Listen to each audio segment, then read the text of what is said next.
Hello everyone, myself doctor Rita Chand. आज हम NCERT 11th भारतीय अर्थव्यवस्था के विकास के अंतर्गत इस बात का अध्ययन करेंगे कि अंग्रेजी शासन के दौरान भारत के परंपरागत हस्तशिल्प उद्योग का विनाश हुआ। क्या आप इस विचार से सहमत हैं? अपने उत्तर के पक्ष में कारण बताइए। तो क्वेश्चन में आपसे यह पूछा गया है कि भारत में जो हस्तशिल्प उद्योग था उसका अंग्रेजी शासन के कारण विनाश हुआ, हस्तशिल्प उद्योग बंद हो गए। तो क्या आप इस विचार से सहमत हैं? तो हम इस विचार से सहमत हैं और क्यों सहमत हैं उसके हम कारण देखेंगे।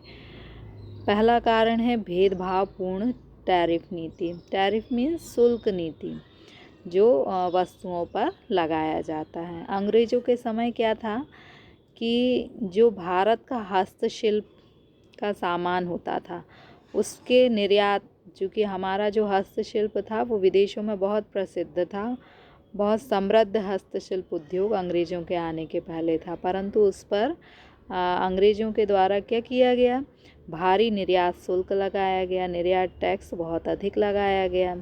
दूसरी तरफ जो अंग्रेजी सामान होता था, ब्रिटेन से जो सामान भारत आता था वो मुफ्त होता था, मतलब उस पर कोई कर नहीं लगता था। और हमारे यहाँ से जो कच्चा माल ब्रिटेन जाता था उस पर भी कोई कर नहीं लगता था, यानी मुफ्त में निर्यात होता था, मुफ्त शुल्क मुक्त निर्यात होता था और शुल्क मुक्त आयात होता था। अब देखिए क्या होता था कि अंग्रेज़ हमारे सामान पर तो ज़्यादा कर लगाते थे और ब्रिटेन से जो सामान, तो हमारा सामान क्या होगा, ज़्यादा कर लगेगा तो हमारा सामान क्या हो जाएगा, महंगा हो जाएगा। जब महंगा हो जाएगा तो जब कोई चीज़ महंगी मिलती है तो उसकी मांग कम हो जाती है और उसकी मांग कम हो जाती है तो वो वस्तु बिकती नहीं है और बिकती नहीं है तो वो उद्योग क्या होता है, बंद हो जाता है।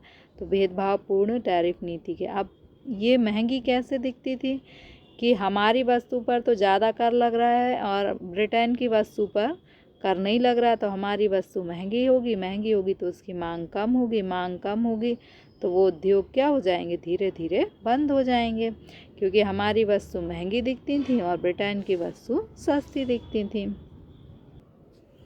मशीन से निर्मित उत्पादों से प्रतिस्पर्धा। क्या होता था, भारत में जो हस्तशिल्प उद्योग था उसमें हाथ से वस्तुएं बनाई जाती थीं और ब्रिटेन में जो वस्तुएं बनाई जाती थी वो मशीन से बनाई जाती थी। तो मशीन से बनी वस्तुएं सस्ती भी होती थी और उनकी गुणवत्ता भी अच्छी होती थी। तो दोनों को जब तुलना की जाती थी तो लोग ब्रिटेन की वस्तुएं खरीदते थे। इससे भारतीय हस्तशिल्प उद्योग के उत्पादों की मांग कम होने लगी और वो धीरे धीरे क्या हुए, बंद होने लगे, उनका पतन होने लगा। थर्ड पॉइंट है नए वर्ग का उदय। अंग्रेज़ों के आने के बाद हमारे देश में एक उच्च वर्ग या ये ज़मींदार वर्ग जो था उसका उदय हुआ था।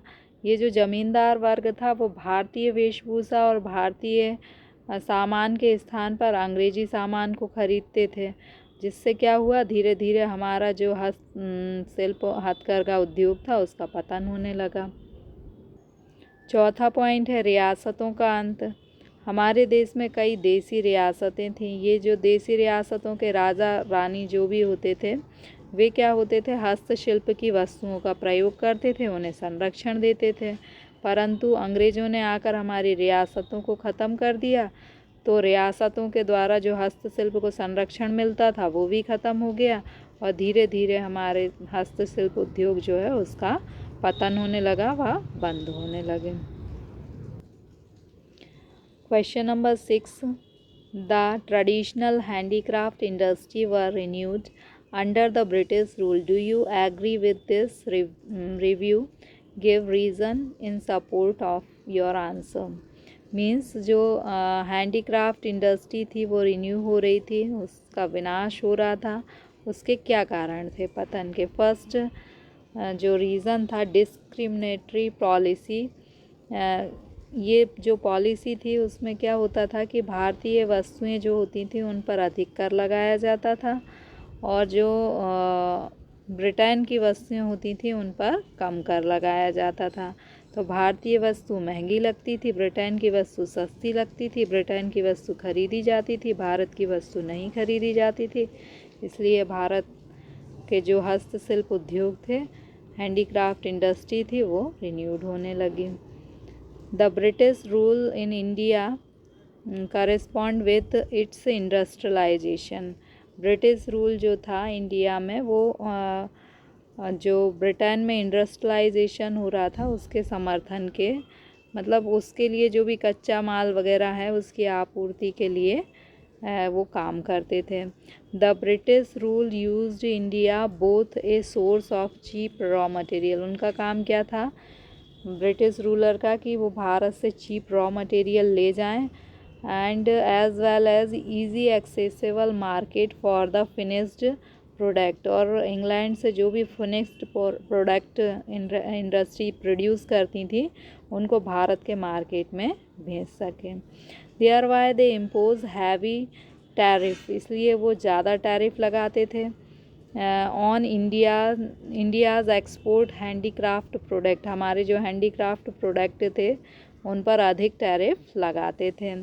While allowed free export the India's raw material, India से जो रॉ मटेरियल जाता था वह टैक्स फ्री होता था ब्रिटेन के लिए। फ्री इंपोर्ट, इंग्लैंड से जो वस्तुएं आती थी वो भी टैक्स फ्री होती थी into India. This made Indian export costlier, जिससे हमारा जो एक्सपोर्ट था वो कॉस्टली हो गया। And it's international demand less, और उसकी जो डिमांड थी वो घटने लगी। और इन सभी का रीज़न क्या हुआ कि हमारी जो हैंडीक्राफ्ट इंडस्ट्री थी वो रिन्यूड होने लगी। Second, competition from machine made British goods. The demand for the handicraft product experience a downward trend in the domestic market as well. जो डिमांड थी हैंडीक्राफ्ट की प्रोडक्ट की, उसकी मांग जो थी डोमेस्टिक मार्केट में भी कम होने लगी। This was due to stiff competition from the machine. जो मशीन से टेक्सटाइल की वस्तुएं बनती थी उससे हैंडीक्राफ्ट जो इंडस्ट्री थी उसको टफ कंपटीशन फेस करना पड़ा। This was because the reason that goods produced machinery in Britain were comparatively cheaper and superior quality. जो इंग्लैंड की मशीन से निर्मित माल होता था वो चीप, सस्ता होता था और सुपीरियर क्वालिटी का होता था then the Indian handicraft goods, Indian handicraft goods के कंपैरिजन में। और इसका क्या हुआ, हमारी हैंडीक्राफ्ट इंडस्ट्री रिन्यूड होने लगी। Third, emerge a new class. The British rule in India popular western life style in India. British rule में हमारे यहाँ वेस्टर्न लाइफ स्टाइल पॉपुलर हुई। There were an emerge of a new section of population, एक specially zamindar, ऐसा एक new section हुआ जिसने कि एक नया वर्ग का उदय हुआ जिसने कि वेस्टर्न लाइफ स्टाइल को पसंद किया। द सेक्शन यूज्ड स्पेंड, जो ये सेक्शन था वो अपने पैसे को खर्च करता था। किस पर खर्च करता था? जो इम्पोर्टेड गुड होती थी ब्रिटेन से आती थी। इंस्टीड ऑफ डोमेस्टिक इंडस्ट्री के स्थान पर वो इम्पोर्टेड गुड्स का यूज़ करते थे और इसके कारण हमारी जो हैंडीक्राफ्ट इंडस्ट्री थी धीरे धीरे रिन्यूड होने लगी। Number 4 is disappearance of princely state. Means जो राजा रजवाड़े थे उनका अंत होने लगा। Prior the British India was ruled by provincially state, मतलब अंग्रेज़ों के आने के पहले हमारे यहाँ प्रोविंसली स्टेट होते थे, देसी रियासतें होती थी। दे यूज़ टू, वो हैंडीक्राफ्ट की जो गुड्स होती थी उनका यूज़ करते थे। And Indian handicraft gained reputation in international market, और हमारे हैंडीक्राफ्ट की जो डिमांड थी वो इंटरनेशनल मार्केट में थी। What the during British rule, लेकिन ब्रिटिश रूल के अंतर्गत this princely state were renewed इनको ख़त्म कर दिया गया, देसी रियासतों को thereby renewing the protection of these handicraft. तो जो ये प्रिंसली स्टेट होती थी, जब इनको ही अंत कर दिया गया तो हैंडीक्राफ्ट इंडस्ट्री जो थी उनका प्रोटेक्शन भी क्या हुआ, ख़त्म हो गया। और the gradually Indian handicraft lost is reputation, और रेपुटेशन इंडियन हैंडीक्राफ्ट इंडस्ट्री की वो क्या हुई, ख़त्म होने लगी, और हैंडीक्राफ्ट इंडस्ट्री रिन्यूड होने लगी। So okay, thank you.